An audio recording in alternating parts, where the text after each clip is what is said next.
आज की इस डीप डाइव में सभी सुनने वालों का बहुत बहुत स्वागत है। आज की हमारी इस चर्चा के लिए हमने ढेरों रिसर्च पेपर्स, बायोलॉजी के आर्टिकल्स और एक बहुत ही शानदार 20 स्लाइड्स वाले स्टडी डेक को खंगाला है। हमारा मकसद है एक ऐसे विषय के सबसे ज़रूरी तथ्य बाहर निकालना जो हम सबके अस्तित्व की बुनियाद है। हाँ, और आज का हमारा विषय है कोशिका यानी cell, the unit of life. हम बिल्कुल बेसिक जानकारी से लेकर एडवांस बायोलॉजी की गहराइयों तक जाने वाले हैं। बिल्कुल। और ये विषय इसलिए भी इतना दिलचस्प और ज़रूरी है क्योंकि ये पूरे जीव विज्ञान की नींव है। चाहे सुनने वालों में से कोई परीक्षा की तैयारी कर रहा हो या फिर कोई बस ये समझना चाहता हो कि इंसानी शरीर आखिर काम कैसे करता है। सही कहा, कोशिका हर जीव का आधार है। और आज हमारा मकसद सिर्फ स्लाइड्स के तथ्यों को रटना या दोहराना नहीं, बल्कि हर तथ्य के पीछे का क्यों समझना है, ताकि पूरी तस्वीर साफ हो सके। तो चलिए इस शानदार सफर की शुरुआत करते हैं। हमारे स्टडी डेक की पहली स्लाइड कोशिका की परिभाषा और उसके दायरे के बारे में बात करती है। इसमें बताया गया है कि कोशिका किसी भी जीव की मूलभूत संरचनात्मक और क्रियात्मक इकाई है, यानी स्ट्रक्चरल और फंक्शनल यूनिट। इसे समझने के लिए ईंटों और मकान का एक बहुत ही बेहतरीन उदाहरण दिया गया है हमारी पहली स्लाइड में। जैसे बहुत सारी ईंटें मिलकर एक पूरी इमारत खड़ी कर देती हैं, वैसे ही कोशिकाएं मिलकर शरीर बनाती हैं। लेकिन यहाँ सोचने वाली बात यह है कि ये कोई आम ईंटें नहीं हैं। हाँ, मतलब ये ऐसी स्मार्ट ईंटें हैं जो खुद जानती हैं कि उन्हें कब एक मजबूत दीवार बनना है और कब पानी की पाइपलाइन का हिस्सा बनना है। एकदम सटीक बात कही। ये स्मार्ट ईंट वाली एनालॉजी इस पूरी प्रक्रिया को बहुत अच्छे से समझाती है। और अगर इसके दायरे यानी स्कोप की बात करें तो ये वाकई हैरान करने वाला है। एक कोशिकीय जीव जैसे कि अमीबा, जिसका पूरा वजूद ही सिर्फ एक अकेली कोशिका पर टिका है, वहां से लेकर हम इंसानों जैसे विशाल बहुकोशिकीय जीवों तक सब कुछ इन्हीं कोशिकाओं से ही बना है। तब सवाल ये उठता है कि इतनी सूक्ष्म चीज के बारे में हमें पता कैसे चला? तो दूसरी स्लाइड हमें सीधे इतिहास के पन्नों में ले जाती है। बात है साल 1665 की। रॉबर्ट हुक ने कॉर्क के एक छोटे से टुकड़े में माइक्रोस्कोप के नीचे कुछ देखा। उन्होंने इसे सेल नाम दिया। हाँ, लेकिन यहाँ इतिहास का एक बहुत ही दिलचस्प पहलू है जो अक्सर छात्रों को कंफ्यूज करता है। नोट्स में स्पष्ट किया गया है कि रॉबर्ट हुक ने जो देखा था वो असल में मृत कोशिकाएं यानी डेड सेल्स थीं। पेड़ की छाल का वो कॉर्क का टुकड़ा निर्जीव था। अच्छा, तो फिर पहली जीवित कोशिका किसने देखी थी? इसके कुछ समय बाद एंटोन वॉन ल्यूवेनहुक ने तालाब के पानी में पहली बार जीवित कोशिका यानी लिविंग सेल को तैरते हुए देखा। ये विज्ञान के लिए एक बहुत बड़ा कदम था। और इसी स्लाइड में एक और बड़ा नाम है रॉबर्ट ब्राउन। बिल्कुल, रॉबर्ट ब्राउन ने कोशिका के और भी अंदर झांककर उसके सबसे महत्वपूर्ण हिस्से यानी केंद्रक या न्यूक्लियस की खोज की। तो एग्जाम के नजरिए से सुनने वालों को ये याद रखना चाहिए कि हुक मतलब डेड सेल और ल्यूवेनहुक मतलब लिविंग सेल। ये बहुत ही क्लियर डिस्टिंक्शन है। अब आते हैं तीसरी स्लाइड पर, जहां से आधुनिक कोशिका सिद्धांत यानी मॉडर्न सेल थ्योरी का जन्म होता है। 1838 में एक बॉटनिस्ट थे श्लाइडन।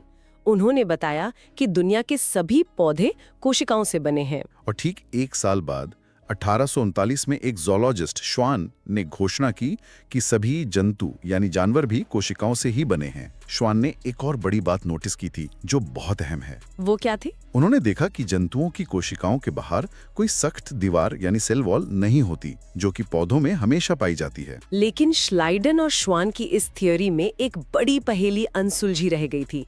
वो ये नहीं बता पाए कि ये नई कोशिकाएं अचानक हवा से तो प्रकट नहीं हो जाती, तो फिर ये आती कहां से है? और इसी गुत्थी को सुलझाया रुडोल्फ विर्चो ने 1855 में।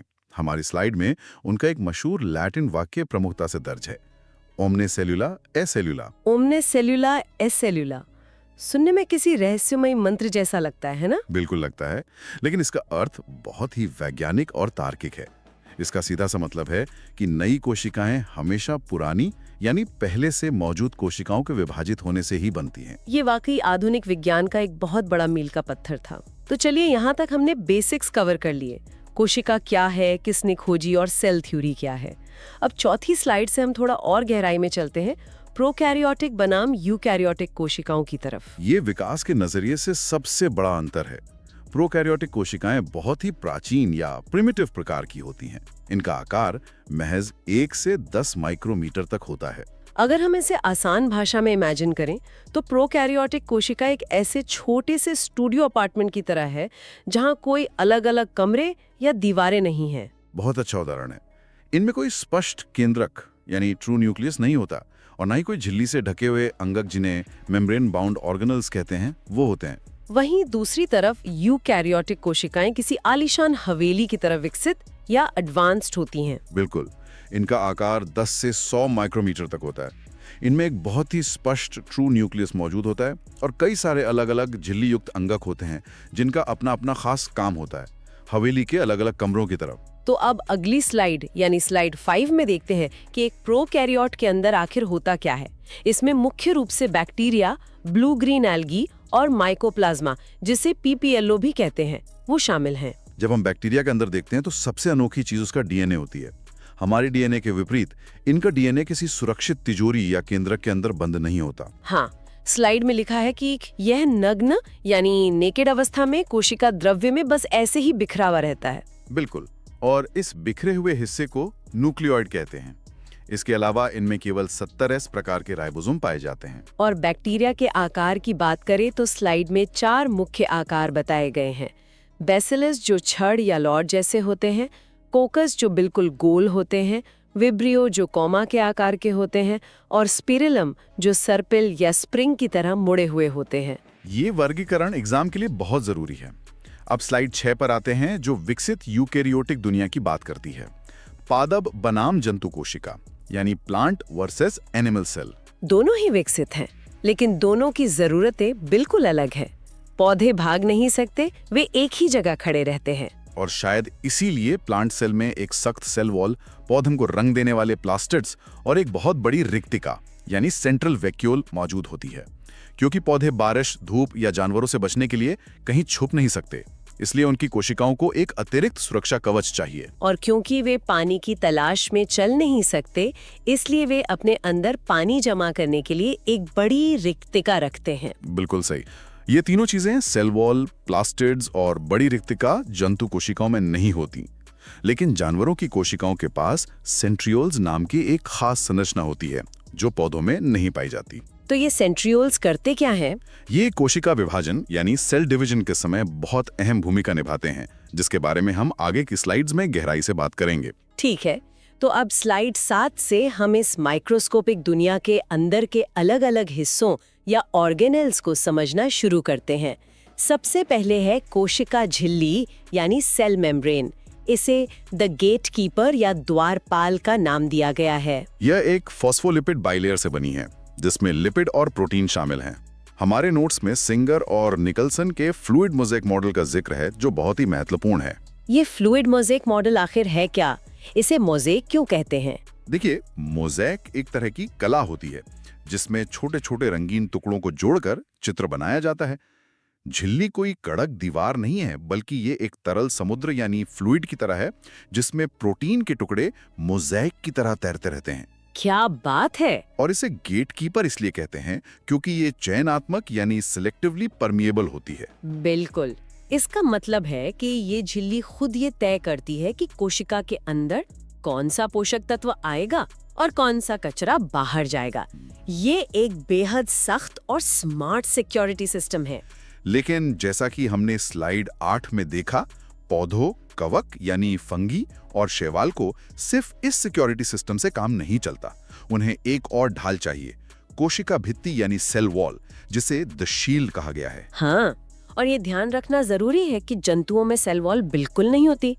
ये ढाल कोशिका को एक निश्चित आकार, मजबूती और बाहरी झटकों से सुरक्षा देती है। और ये ढाल हर जीव में एक ही चीज से नहीं बनी होती ना। एकदम सही। पौधों में ये सेल वॉल सेल्यूलोज नाम के मजबूत पदार्थ की बनी होती है, जबकि फंगी यानी कवक में ये काइटिन नाम के पदार्थ की बनी होती है। चलिए, सुरक्षा और ढांचे की बात तो हो गई, लेकिन स्लाइड 9 एक बहुत ही अहम सवाल उठाती है, इस पूरी फैक्ट्री को चलाता कौन है?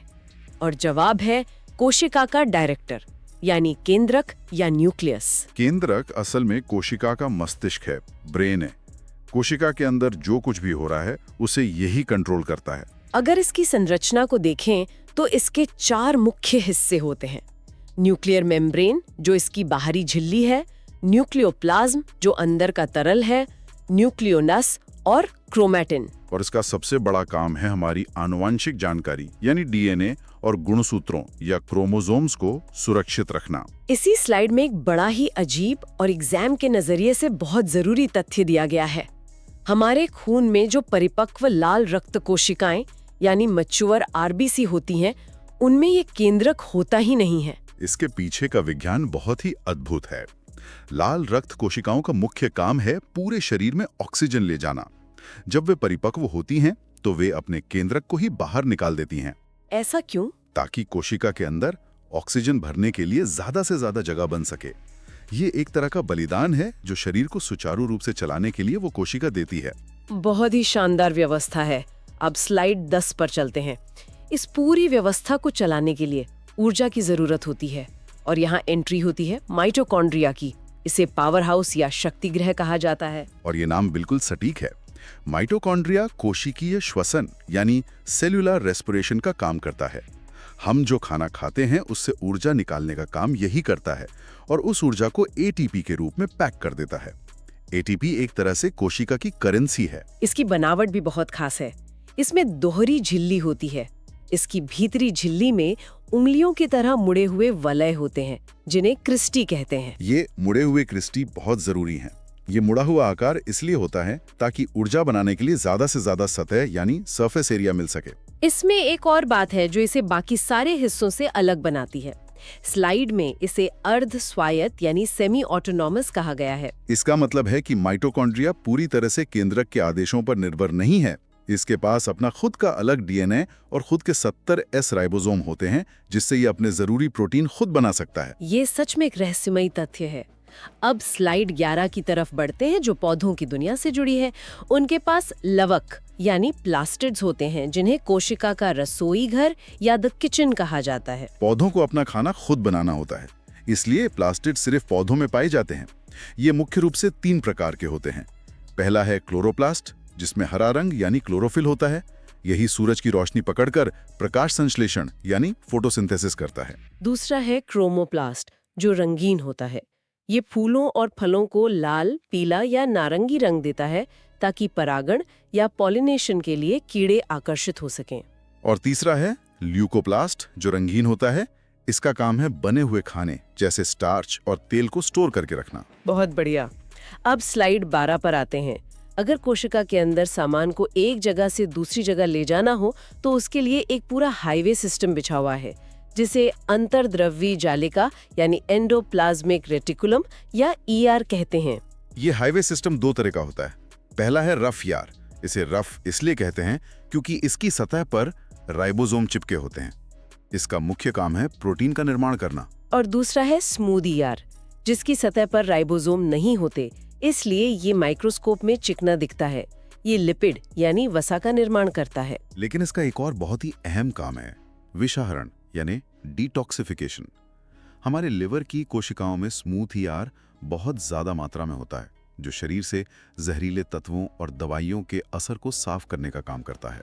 तो प्रोटीन और लिपिड बन तो गए, लेकिन अब स्लाइड 14 पूछती है कि इन्हें सही जगह पहुंचाने का काम कौन करेगा। इसका जिम्मा है गोल्जी काय यानी गोल्जी बॉडी का, जिसे कोशिका का पैकेजिंग यूनिट या पोस्ट ऑफिस कहा जाता है। इसकी खोज कैमिलो गोल्जी ने की थी। जैसे एक पोस्ट ऑफिस में चिट्ठियों को छांटकर उन पर ठप्पा लगाकर सही पते पर भेजा जाता है, वैसे ही गोल्जी बॉडी एंडोप्लाज्मिक रेटिकुलम से आने वाले कच्चे प्रोटीन और लिपिड को मॉडिफाई करती है और उन्हें पैक करके कोशिका के अंदर या बाहर सही जगह पर भेजती है। बिल्कुल। और इस स्लाइड का एक स्पेशल नोट ये है कि यही गोल्जी बॉडी लाइसोसोम का निर्माण भी करती है, जो कि एग्जाम के लिए बहुत जरूरी पॉइंट है। और लाइसोसोम का नाम सुनते ही स्लाइड 14 का वो बहुत ही खतरनाक सा टर्म दिमाग में आता है, सुसाइड बैग्स यानी आत्मघाती थैली। नाम थोड़ा डरावना जरूर है, लेकिन इसका काम शरीर को बचाने का है। इसके अंदर बहुत ही शक्तिशाली पाचक एंजाइम, जिन्हें हाइड्रोलाइटिक एंजाइम्स कहते हैं, वो भरे होते हैं। आमतौर पर ये कोशिका के अंदर का कचरा साफ करता है, अपशिष्ट निपटान करता है। हाँ, लेकिन अगर कोई कोशिका डैमेज हो जाए या किसी वजह से सही से काम ना कर रही हो और बीमारी का रूप ले सकती हो, तो ये लाइसोसोम फट जाते हैं। इसके शक्तिशाली एंजाइम अपने ही कोशिका को पचाकर नष्ट कर देते हैं। मतलब ये पूरे शरीर को बचाने के लिए एक कोशिका का आत्म बलिदान है। अब आते हैं स्लाइड 15 पर, राइबोसोम। इसे प्रोटीन फैक्ट्री कहा जाता है। ये कोशिका का सबसे छोटा अंगक है और सबसे खास बात यह है कि इसके चारों तरफ कोई झिल्ली या मेम्ब्रेन नहीं होती। इसका एकमात्र काम प्रोटीन संश्लेषण यानी प्रोटीन सिंथेसिस करना है। और जैसा कि हमने पहले देखा था, प्रोकैरियोट्स में 70S और विकसित यूकैरियोट्स में 80S प्रकार के राइबोसोम होते हैं।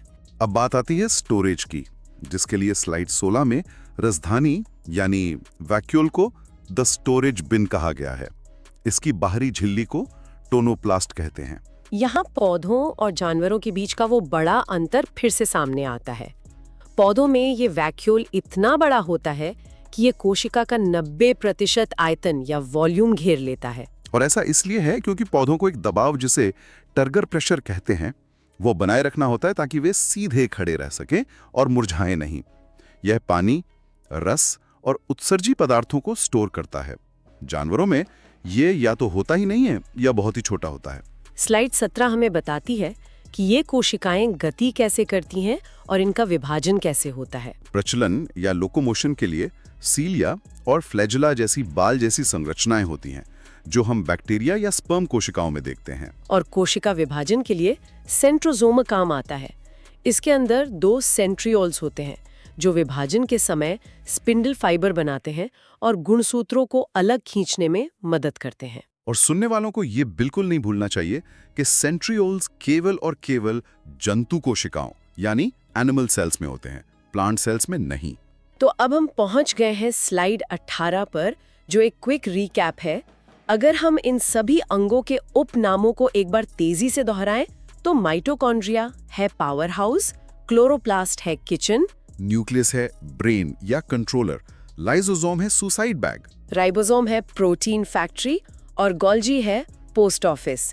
इन उपनामों से इनका काम याद रखना बहुत ही आसान हो जाता है। बिल्कुल। और याद रखने की बात हो ही रही है तो स्लाइड 19 में हमारे पास कुछ मजेदार देसी मेमोरी ट्रिक्स हैं।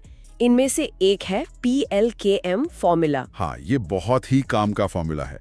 P से प्रो यानी पुराना, प्रोकैरियोटिक मतलब प्रिमिटिव या पुराना, L से लाइसोसोम जिसे लाश से जोड़ा गया है क्योंकि ये सुसाइड बैग है या डेड बॉडी को खत्म करता है, K से केंद्रक जो कंट्रोलर है, और M से माइटोकॉन्ड्रिया यानी माइटी, पावर या पावर हाउस। ये उन छात्रों के लिए एक मजेदार और असरदार तरीका है जो इन भारी भरकम शब्दों को आसानी से याद रखना चाहते हैं। और अब हमारी आखिरी स्लाइड 20 जो है सुपर हिट्स फॉर एग्जाम्स, यानी वो तथ्य जो सीधे सीधे परीक्षाओं में पूछे जाते हैं। सबसे छोटी कोशिका यानी स्मॉलेस्ट सेल है माइकोप्लाज्मा, जिसे PPLO भी कहते हैं। इसका आकार सिर्फ 0.3 माइक्रोमीटर है। मानव शरीर की सबसे लंबी कोशिका यानी लॉन्गेस्ट सेल है न्यूरॉन, जिसे तंत्रिका कोशिका भी कहते हैं। और दुनिया की सबसे बड़ी कोशिका यानी लार्जेस्ट सेल है शुतुरमुर्ग का अंडा या ऑस्ट्रिच एग।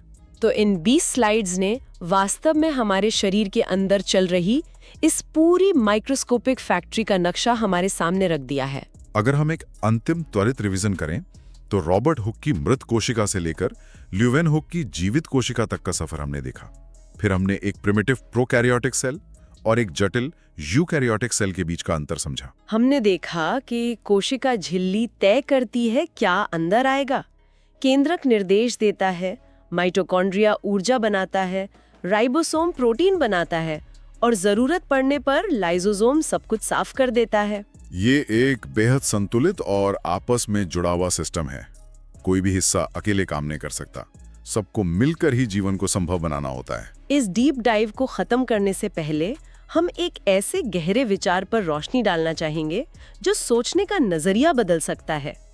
हमने माइटोकॉन्ड्रिया के बारे में बात की थी कि इसके पास अपना खुद का DNA और खुद के राइबोसोम होते हैं जो इसे बाकी कोशिका से अलग बनाता है। हाँ, इसका अपना एक स्वतंत्र अस्तित्व सा लगता है, जैसे ये कोई अलग ही जीव हो। बिल्कुल।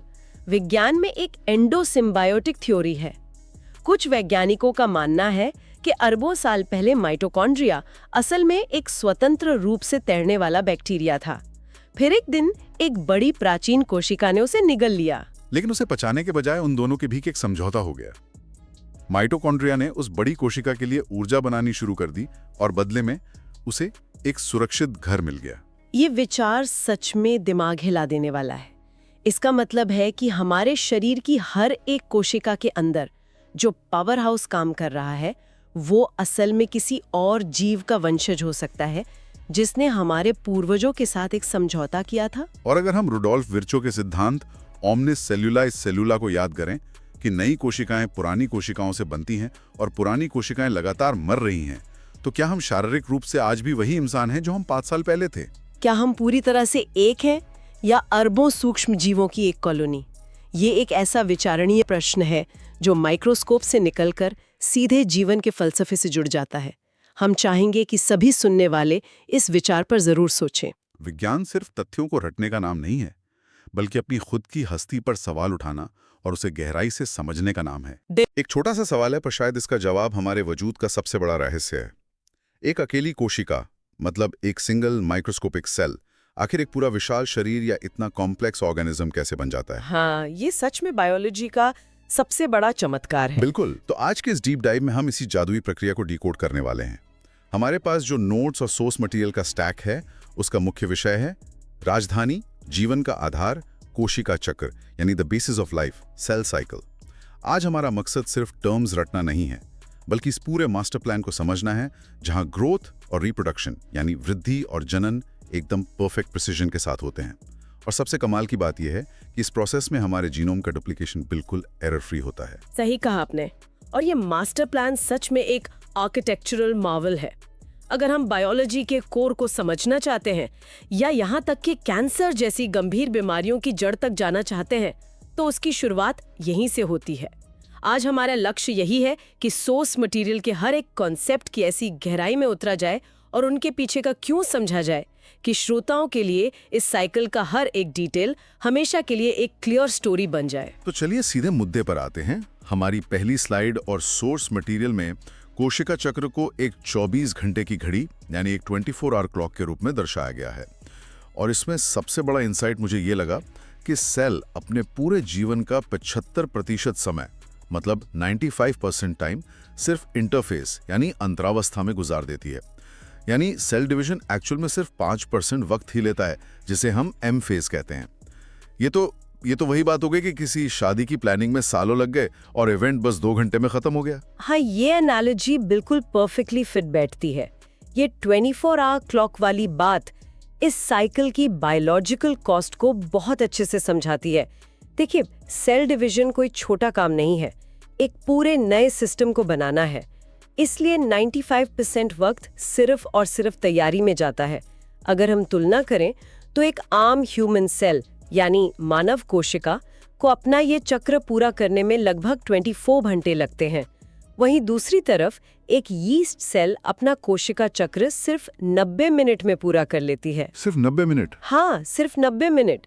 यही कारण है कि जब बेकिंग में यीस्ट का उपयोग होता है तो वो इतनी तेजी से मल्टीप्लाई होकर डो को फुला देता है। उनकी घड़ी हमारी घड़ी से बहुत तेज चलती है। अब अगली स्लाइड बताती है इस तैयारी के पहले चरण के बारे में, जो है G1 फेज, जिसे गैप 1 भी कहते हैं। सोर्स कहता है कि ये M फेज और अगले DNA रेप्लिकेशन के बीच का इंटरवल है। तो इस दौरान सेल क्या मेटाबॉलिकली एक्टिव रहती है? मेरा मतलब है, क्या वो लगातार बढ़ रही होती है? बिल्कुल, ये समय खाली बैठने का नहीं है। इस दौरान कोशिका लगातार वृद्धि करती है, कंटिन्यूअस ग्रोथ होती है। इस फेज में सेल अपने अंदर के कोशिकांगों यानी ऑर्गेनेल्स का द्विगुणन करना शुरू कर देती है। इसे ऐसे समझ सकते हैं श्रोता कि अगर कोई बड़ा घर बनाना है तो फाउंडेशन डालने से पहले आपको ईंट, सीमेंट और स्टील इकट्ठा करना पड़ता है। G1 फेज में कोशिका बिल्कुल यही कर रही होती है। वो आगे आने वाले सबसे बड़े काम के लिए रिसोर्सेज जमा कर रही है। और इस स्लाइड के बाद हम समझते हैं वो सबसे बड़ा काम जो होता है S फेज में, यानी सिंथेसिस फेज। मुझे लगता है सोर्स मटेरियल का ये हिस्सा सबसे ज्यादा फोकस मांगता है। यहाँ DNA का प्रतिकृतिकरण यानी रेप्लिकेशन होता है। लेकिन यहाँ एक गणित का नियम है जो शायद थोड़ा कंफ्यूज कर सकता है। हाँ, वो 2C और 4C वाला नियम। एग्जैक्टली। सोर्स कहता है कि DNA की मात्रा 2C से बढ़कर 4C हो जाती है, यानी अमाउंट डबल हो जाता है। लेकिन गुणसूत्र संख्या या क्रोमोसोम काउंट 2n ही रहती है। अब अगर डीएनए डबल हो रहा है तो क्रोमोसोम काउंट क्यों नहीं बढ़ रहा है? ये कंफ्यूजन बहुत आम है, पर इसका लॉजिक बहुत क्लियर है। इसको एक सिंपल उदाहरण से विजुअलाइज करते हैं। मान लीजिए कि एक स्कूल बैग है जिसमें 5 किताबें हैं। वो बैग एक क्रोमोसोम है और किताबें उसके अंदर का डीएनए है। अगर उन 5 किताबों की बिल्कुल सेम फोटोकॉपी बनाकर उसी एक बैग में डाल दी जाए तो बैग के अंदर का कंटेंट यानी डीएनए की मात्रा डबल हो गई। ये 2C से 4C हो गया। लेकिन बैग तो अभी भी एक ही गिना जाएगा ना? हाँ, समझ गया। मात्रा बढ़ी है, कंटेनर वही है। ठीक वैसे ही डीएनए मटेरियल डबल जरूर होता है ताकि आगे चलकर बंट सके, लेकिन क्रोमोसोम का काउंट 2n ही रहता है, उसमें कोई बदलाव नहीं आता। साथ ही इस चरण में तारा केंद्र यानी सेंट्रियोल का द्विगुणन भी होता है, जो आगे डिवीजन में रस्सी की तरह काम आएगा। बैग वाला उदाहरण सच में बहुत आसान कर देता है इसको। इसके बाद अगली स्लाइड में सेल G2 फेज में एंटर करती है। यहाँ देखिए, स्पिंडल फाइबर के लिए प्रोटीन बनने लगते हैं, लेकिन सोर्स डॉक्यूमेंट यहाँ पर एक एग्जिट रैम की बात करता है, जिसे G0 या शांत अवस्था क्विसेंट स्टेज कहते हैं। ये काफी इंटरेस्टिंग कॉन्सेप्ट लगा मुझे। सेल साइकिल से बाहर निकलने का एग्जैक्टली क्या मतलब है? ये G0 का कॉन्सेप्ट असल में नेचर का एक सेफ्टी और एफिशिएंसी मैकेनिज्म है। देखिए, हर कोशिका को लगातार डिवाइड होने की ज़रूरत नहीं होती। अगर वो बिना कंट्रोल के डिवाइड होती रहे तो एनर्जी और रिसोर्सेज जल्दी खत्म हो जाएंगे। इसलिए G1 फेज के बाद एक चेक पॉइंट होता है जहां कुछ कोशिकाएं इस सेल साइकिल से बाहर निकल जाती हैं, उस एग्जिट रैंप को ले लेती हैं। ये कोशिकाएं मरी नहीं हैं, वो मेटाबॉलिकली एक्टिव हैं, अपना पूरा फंक्शन परफॉर्म कर रही हैं, लेकिन वो विभाजित नहीं होती। असली जीवन का सबसे बेहतरीन उदाहरण हमारी हृदय कोशिकाएं हैं। Heart cells. हाँ, हार्ट सेल्स एक बार बनने के बाद लगातार पंप करती रहती हैं, अपना काम करती हैं, लेकिन वो आगे डिवाइड नहीं होती। वो G0 फेज में रहती हैं। तो अगर हम यहाँ एक छोटा सा रिकैप लें श्रोताओं के लिए, इंटरफेस की तैयारी पूरी हो चुकी है। G1 में सेल ने मटेरियल इकट्ठा किया, S फेज में बैग के अंदर की किताबें यानी डीएनए डुप्लीकेट हुआ और G2 में फाइनल प्रोटीन्स बन गए और कुछ सेल्स G0 में आराम से अपना काम करने चली गईं। अब जो नहीं गईं, उनके लिए अगली स्लाइड बताती है कि असली एक्शन का समय आ गया है, यानी M फेज, सूत्री विभाजन या माइटोसिस। सही पकड़ा आपने। तैयारी पूरी होने के बाद सेल अब माइटोसिस में प्रवेश करती है। इसे सम विभाजन या इक्वेशनल डिवीजन भी कहा जाता है। इसे सम इसलिए कहते हैं क्योंकि यहाँ पेरेंट सेल जिसका क्रोमोसोम नंबर 2n था, उससे बनने वाली दोनों डॉटर सेल्स का क्रोमोसोम नंबर भी एग्जैक्टली 2n ही रहता है। ये मुख्यतः हमारे शरीर की कायिक कोशिकाओं यानी सोमैटिक सेल्स में होता है। इन्हीं सेल से हमारा शरीर बनता है और घाव भरते हैं। और इस स्लाइड में एक बहुत ही माइंड ब्लोइंग ट्रिविया भी दिया गया है। एक अपवाद है, एक एक्सेप्शन। नर मधुमक्खी यानी मेल हनी भी हैप्लॉइड N होती है, लेकिन फिर भी वो माइटोसिस ही करती है। ये ऐसी डिटेल है जो एग्जाम्स के लिए बहुत जरूरी है। खैर, अगली स्लाइड से इस माइटोसिस की शुरुआत होती है PMAT सीक्वेंस से, जिसका पहला चरण है पूर्वावस्था या प्रोफेज। यहाँ मटेरियल बताता है कि क्रोमैटिन का संघनन होता है। इसको हम विजुलाइज कैसे करें? इसे ऐसे इमेजिन करें जैसे किसी रील का धागा पूरे कमरे में उलझा हुआ पड़ा हो। उस उलझे हुए धागे को हम क्रोमैटिन कहते हैं। जब प्रोफेज शुरू होता है तो सेल उस धागे को लपेटकर एक टाइट बंडल में बदलने लगती है, जिसे संघनन या कंडेंसेशन कहते हैं। ये टाइट बंडल्स ही हमें एक्स शेप के क्रोमोसोम्स के रूप में दिखते हैं। साथ ही क्योंकि इन क्रोमोसोम्स को अब पूरे सेल में आज़ादी से मूव करना है, तो बीच में जो न्यूक्लियस की दीवार होती है, केंद्रक झिल्ली, वो गायब होने लगती है। और जो सेंट्रियोल्स S फेज में डबल हुए थे, वो कोशिका के विपरीत ध्रुवों यानी ऑपोजिट पोल्स की तरफ जाना शुरू कर देते हैं। उसके बाद आती है 8वीं स्लाइड, मध्यावस्था यानी मेटाफेज। जब मैं इसकी थ्योरी देख रहा था तो ये एक बहुत ही ऑर्डरली दृश्य लगा। सारे क्रोमोसोम्स एकदम बीच में आकर अलाइन हो गए हैं। हाँ, मेटाफेज में कोशिका का डिसिप्लिन बिल्कुल देखने लायक होता है। सारे कंडेंस्ड क्रोमोसोम सेल के इक्वेटर या मध्य रेखा पर आकर एक लाइन में अलाइन हो जाते हैं। इस अलाइनमेंट को मेटाफेज प्लेट कहते हैं। ध्रुवों से जो स्पिंडल तंतु आ रहे थे, वो अब इन क्रोमोसोम्स के एक खास हुक से जुड़ते हैं। वो हुक जिसे काइनेटोकोर कहते हैं। Exactly, kinetochore. एक एग्जाम टिप यहाँ ये है कि अगर माइक्रोस्कोप के नीचे क्रोमोसोम्स की मॉर्फोलॉजी या उनकी दिखावट, आकार और स्ट्रक्चर को डिटेल में स्टडी करना है तो मेटाफेज सबसे बेहतरीन चरण है, क्योंकि यहाँ वो सबसे ज्यादा क्लियर और ठोस दिखते हैं। और उस डिसिप्लिन के तुरंत बाद अगली स्लाइड में एक मेजर डिसरप्शन होता है, एनाफेज यानी पश्चावस्था में। यहाँ आखिर वो सेंट्रोमियर स्प्लिट हो जाता है, वो हुक टूट जाता है। कैसा टग ऑफ वॉर चल रहा होता है इस वक्त सेल के अंदर। ये tug of war he anaphase का सबसे डिफाइनिंग मोमेंट है। मेटाफेज में जो सिस्टर क्रोमैटिड सेंट्रोमियर से जुड़े हुए थे, अब वो सेंट्रोमियर बीच से टूट जाता है। दोनों पोल से स्पिंडल तंतु उन क्रोमैटिड्स को अपनी अपनी तरफ बहुत तेजी से खींचने लगते हैं। इस खिंचाव की वजह से क्रोमैटिड्स हवा में उड़ते हुए रिबन की तरह मुड़ जाते हैं और वी, एल, जे या आई आकार ले लेते हैं। मतलब मेटाफेज मॉर्फोलॉजी के लिए बेस्ट है और एनाफेज इन स्पेसिफिक शेप्स की स्टडी के लिए बेस्ट है। बिल्कुल सही। और एक और जरूरी बात, अलग होने के बाद इन सिस्टर क्रोमैटिड्स को अब क्रोमैटिड्स नहीं बल्कि स्वतंत्र गुणसूत्र या इंडिपेंडेंट क्रोमोसोम्स कहा जाता है। ये खिंचतान पूरी होने के बाद 10वीं स्लाइड आती है अंत्यावस्था या टीलोफेज और साइटोकाइनेसिस की। टीलोफेज को पढ़ के लगता है कि ये तो प्रोफेज का एकदम रिवाइंड बटन है, जो गायब हुआ था वो सब वापस आ रहा है। हाँ, टीलोफेज प्रोफेज का एकदम रिवर्स प्रोसेस है। क्रोमोसोम्स वापस खुलकर धागे बनने लगते हैं और जो न्यूक्लियर मेम्ब्रेन गायब हुई थी वो दोनों नए सेट्स के चारों तरफ वापस बन जाती है। एक सेल के अंदर अब 2 न्यूक्लियस आ गए हैं। उसके बाद होता है साइटोकाइनेसिस यानी कोशिका द्रव्य का विभाजन। यहाँ पर सोर्स डॉक्यूमेंट में एक बड़ा दिलचस्प पॉइंट है एनिमल और प्लांट सेल्स के डिफरेंस को लेके। दोनों के डिवाइड होने का तरीका अलग क्यों है? मैंने पढ़ा कि एनिमल सेल में खांच विधि होती है और प्लांट में कोशिका पट्टिका। इसका रीजन उनका फिजिकल स्ट्रक्चर है। एनिमल सेल्स के पास बाहर कोई सख्त दीवार नहीं होती, सिर्फ एक नरम झिल्ली होती है। इसलिए उनमें बाहर से अंदर की तरफ एक खींच या फरो बनती है, जैसे किसी गुब्बारे को बीच से धागे से कस दिया जाए। लेकिन प्लांट सेल्स के चारों तरफ एक कड़क सेल वॉल होती है, तो वो बाहर से ऐसे दब नहीं सकती। इसलिए प्लांट सेल्स में अंदर से बाहर की तरफ एक सेल प्लेट बनती है जो सेल को 2 कमरों में बांट देती है। वेट, इसमें एक बहुत माइंड ब्लोइंग एग्जांपल भी दिया है, सिंसिशियम या बहुकेंद्र की अवस्था। और इसका रियल लाइफ एग्जांपल दिया है नारियल पानी या कोकोनट वाटर। मतलब जब हम नारियल पानी पीते हैं तो क्या हम एक्चुअली एक लिक्विड सेल पी रहे होते हैं? हाँ, ये नेचर का एक और बड़ा चमत्कार है। सिंसिटियम उस अवस्था को कहते हैं जहां सेल का न्यूक्लियस तो बार बार डिवाइड होता रहता है, यानी टीलोफेज तक पूरा प्रोसेस होता है, लेकिन साइटोकाइनेसिस नहीं होता। कोशिका बीज से बनती ही नहीं। नारियल पानी इसका सबसे क्लासिक एग्जाम्पल है।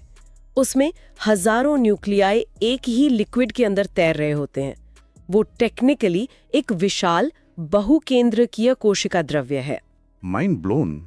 तो यहाँ आकर हमारा दूसरा छोटा सा वीकैप बनता है, माइटोसिस यानी समविभाजन, जहाँ सेल बेसिकली अपनी एक एग्जैक्ट कॉपी बनाती है।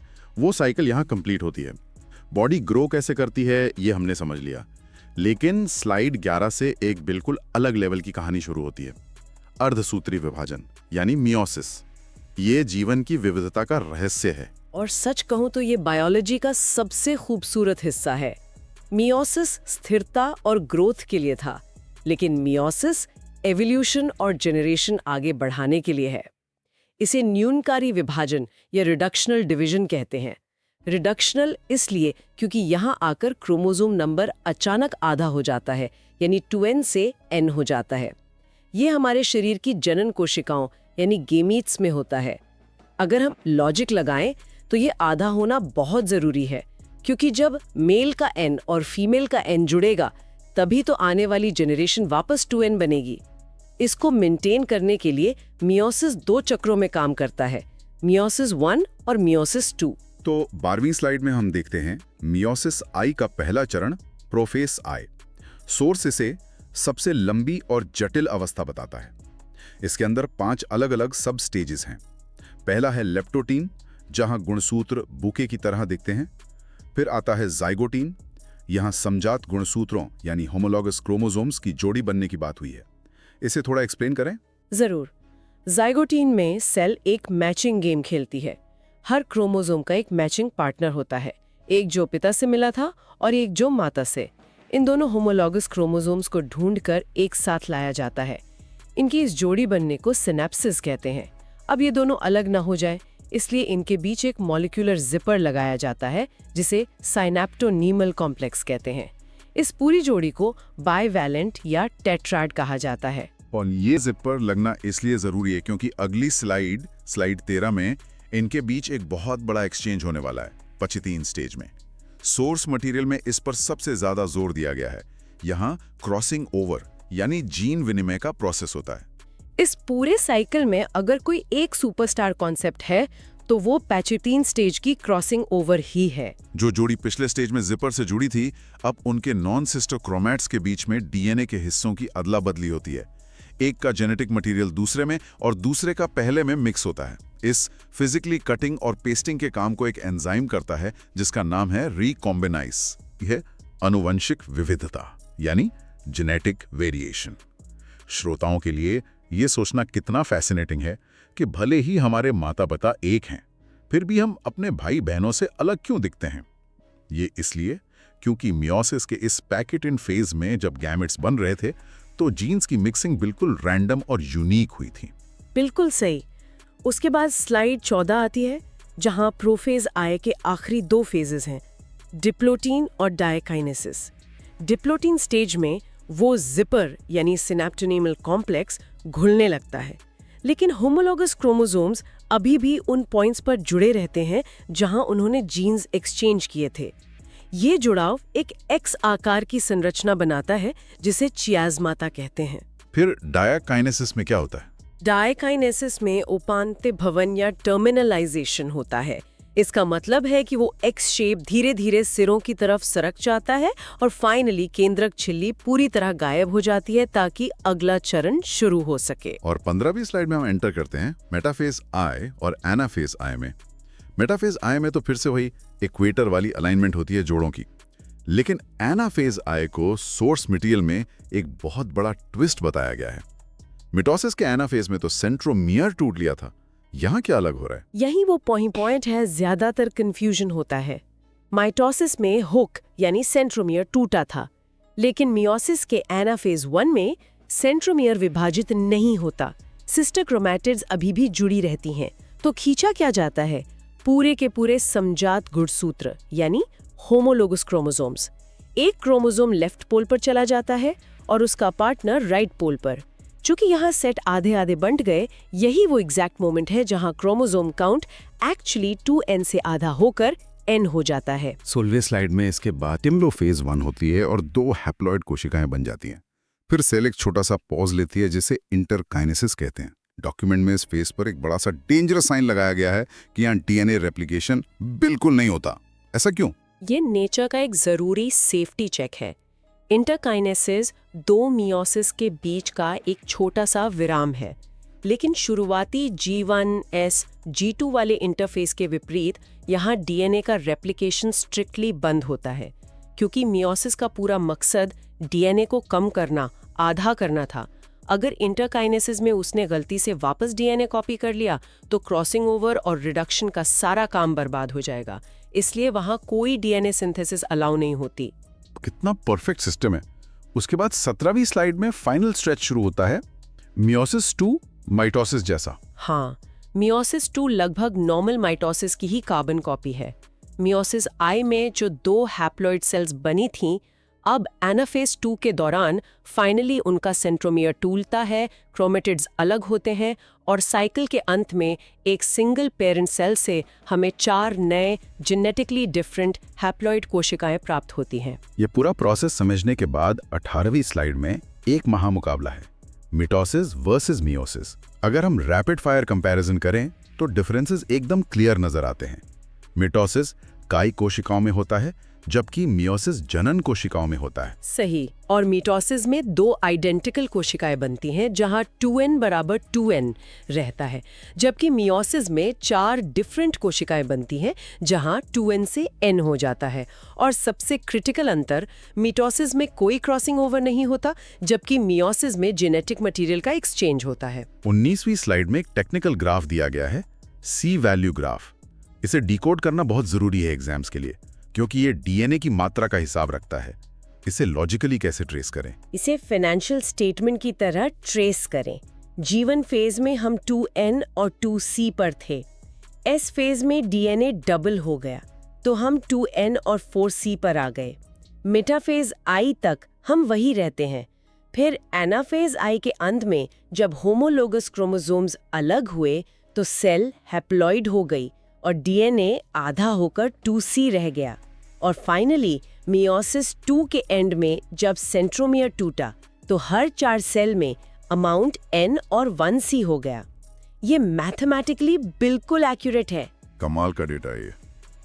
और अब स्लाइड 20 में इस सब का महत्व यानी इवोल्यूशन पर फोकस है। मिटोसिस स्थिरता लाता है, जबकि मियोसिस क्रॉसिंग ओवर के जरिए नए ट्रेड्स लाता है। और सबसे जरूरी बात, मियोसिस के कारण ही पीढ़ियों में क्रोमोसोम नंबर स्थिर रहता है। अगर मियोसिस ना हो तो हर जनरेशन में क्रोमोसोम डबल होते जाएंगे। बिल्कुल। और स्लाइड 21 में हमारा फाइनल एग्जाम टिप है, PMAT का सीक्वेंस याद रखें।